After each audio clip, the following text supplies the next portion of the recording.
Les galopeurs de retour en haut de l'affiche avec le quintet de ce mardi sur l'hippodrome de Saint-Cloud, c'est le handicap de l'Île-de-France. Pour m'accompagner, Sébastien Cornuel. Bonjour Sébastien. Bonjour Guillaume et bonjour à toutes et à tous. Quelles sont les conditions de course, Sébastien? Écoutez, on a affaire à des 4 ans et plus qui vont s'affronter sur la distance de 2100 mètres.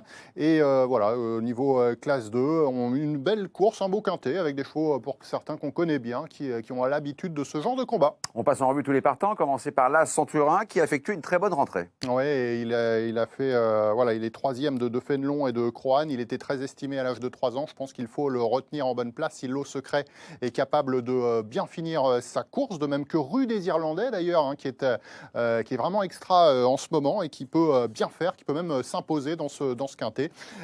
Ensuite, le 5 Baratin, Gypsy Jet Set, je pense que voilà, je le prends comme des chances secondaires. The Charmer, l'entraîneur est confiant, on l'écoute.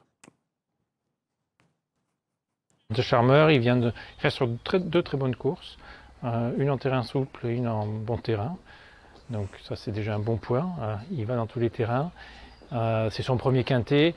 C'est toujours un peu un point d'interrogation, mais sur ses deux dernières performances, sa place est à l'arrivée. Vous avez filé à l'anglaise pour le lancement de l'interview. Oui, je vous ai surpris. Hein.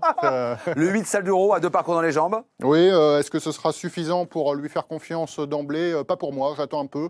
Le 9 El Magnifico est un cheval qui aime bien attendre, décontracte à l'arrière-garde et sur un malentendu. Mais non, ça peut le faire. Il peut terminer dans les 5 premiers.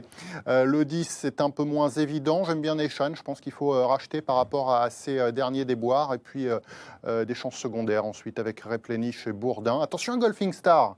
Qui a 4 ans. C'est votre botte secrète. Ouais, c'est ma petite botte secrète avec en or. Le 13 et le 15, j'aime beaucoup. Bene peut se placer. C'est très ouvert, hein, Guillaume. Vous avez choisi la formule combinée.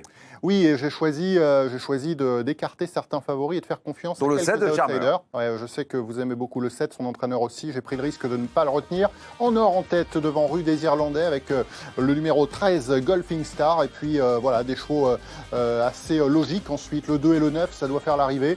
L'As, un jour ou l'autre, ça va rentrer. Hein, ce cheval est estimé. Puis le numéro 11 en bout de combinaison, 10,50 €. Merci beaucoup Sébastien. Merci à vous Guillaume, à bientôt. Départ de la course 13h50. Je vous invite à aller sur equidia.fr pour avoir tous les éléments pour faire le papier de ce quintet plus. Bonjour à tous.